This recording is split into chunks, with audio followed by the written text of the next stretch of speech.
And welcome back. Leanne was asking earlier about 16 days of activism, whether we're still in that period.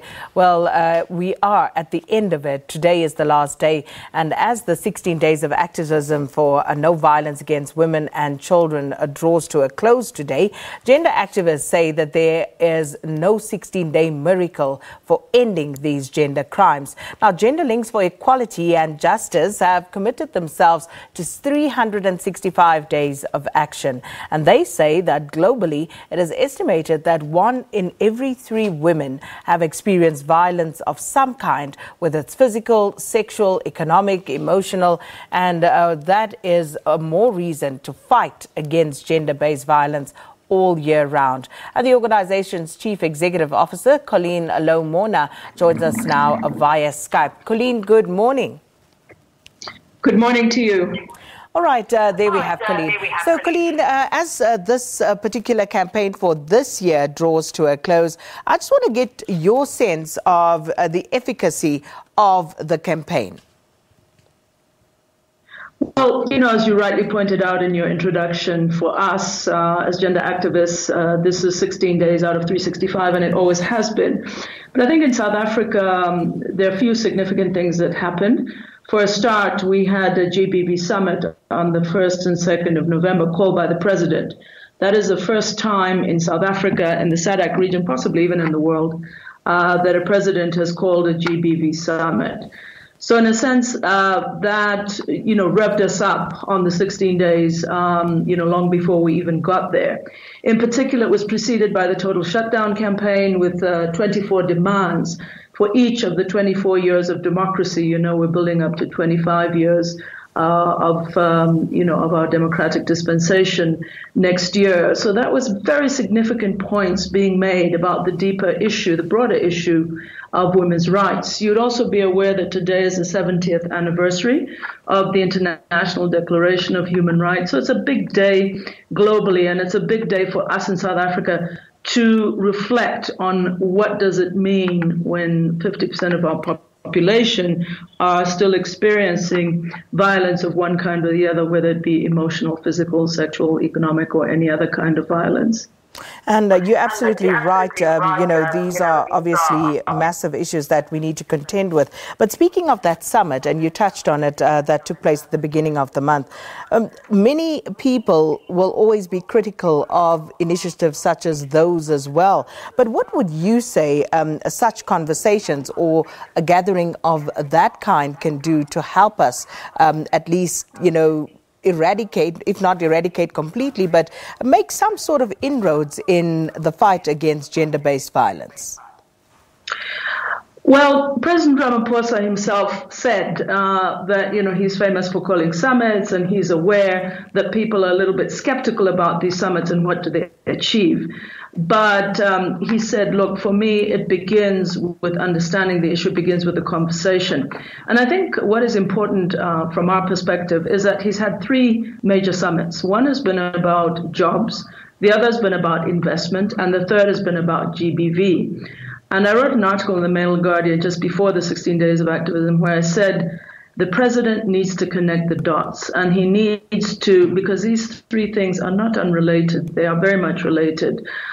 We know that long-term solutions to gender violence rest with women's economic empowerment, with women's political, social, and economic empowerment. And if we begin to see these issues holistically, we might work towards sustainable solutions. So I think that the president, what we're calling for is that the president should name his priorities in 2019, which is the 25th anniversary of our democracy. And we're saying GBV must be right up there, because we know that it is only through leadership from the front, it is only through political will that we're going to tackle this scourge. We also have said that there's a very interesting parallel in the way we have dealt with HIV and AIDS. We're beginning to see some changes, some rollbacks, some very real changes around HIV and AIDS. And it has been squarely because of this political leadership from the front. And I think it's very significant that since the summit, the steering committee has been at the union buildings, has been meeting, has been doing things like looking looking at every single case that is on the court register right now and saying, where is that case? What is happening? Really beginning to delve into the detail of how we deal with this. So that as long as we have, that, of course, the National GBV Council is also being set up. Similar to the National AIDS Council, we know that it's very important to have multi-sector structures as well driving this process. So there's just some hope after the 16 days that we're going to go from sort of glib campaigns to some real action. And I just wanted to pulse you as well on the initiative of the online dialogues. How did that go? Well, GenderLinks works across the SADC region. Obviously, South Africa is our home base, and it's very important to us. But we believe that working across the SADC region, we are able to influence each other. For example, we spread the word far and wide that the president of South Africa called a GBV summit. And interestingly, the president of Botswana, President Masisi, led the 16-day march on the 25th of November. I think you can see, how countries can influence each other. And one of the things we're saying to President Ramaphosa is that he should be influencing his colleagues in the region. The idea of the online dialogues is that, technology is often used in ways that denigrate women and that are, regressive as far as our causes are concerned. At the same time, technology offers huge possibilities for spreading ideas and dialogue. It's a space we need to claim. And so what we've been doing, we launched our Voice and Choice campaign, which is looking at sexual and reproductive rights more broadly. GBV is but one aspect of that. And we've had conversations every day during the 16 days where we've tried to link up activists across the region. Another very important part of this, if I may say, and a key feature of the 16-day campaign this year, led by UN Women, has been the Hear Me Too, listening to the voices of those who are actually affected, because that is the most credible and convincing voice. That is what will move us to action. If you remember at the GBV summit, when President Ramaphosa was most clearly moved was when he sat and listened to the testimony of those 5 women in the panel, and SABC have been flashing those images across because they ground us. They remind us that what we're talking about here is human lives.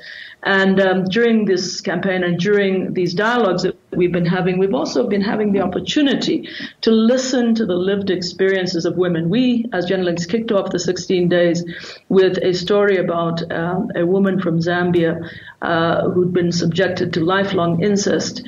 And as a result of that, her father fathered 4 children with her. This is our very own equivalent of that horrible case in Austria. So listening to these stories, brings the reality and prompts us to action. Well, thanks so much to CEO of GenderLinks, Colleen Lowe, Morna, for chatting to us and also just reflecting on the 16 days of no violence campaign that comes to an end today. Well, let's take a break and we'll see you again on the other side of that.